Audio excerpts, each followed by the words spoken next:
तो पहुंच गया यहाँ तक। तो आज किया सुबह सुबह ये फ्रंट प्लस्तर किया। तो उसके बाद अंदर किचन का फर्श डाल दिया और बाहर बरामदे का सादे का चाहिए। तो अभी जो है ना और काम भी किया है थोड़ा सा। तो ये टैलें जमा कर रहा है। टैलें क्या जमा किस लिए जमा कर रहा है तो मैं दिखाता हूँ।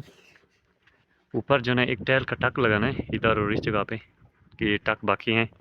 तो ये अभी लगाने हैं। तो इधर टैलें पड़ी हुई हैं गिला हो रही है। तो इस गली का जो है ना लेवल किया आज हाल तो छत वो खिज सफाई वो का ब्यारे तो वो खिजा। तो इसका लेवल हुआ और वहाँ पर पानी निकालने की जगह भी बनाई।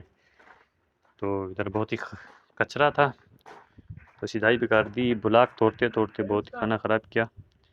तो अभी जो है ना इसका फर्श बाकी है। तो पूरे 4:30 बजे फर्श डालेंगे। ये फर्श भी डाल दिया वहाँ तक। तो यहाँ तक गलमाड़ा लगा रहा था तो आगे जो है ना गिला गया तो छोड़ दिया तो वापस आ गया इन्हीं कदमों पर। ए नहीं आना नहीं आना नहीं आना।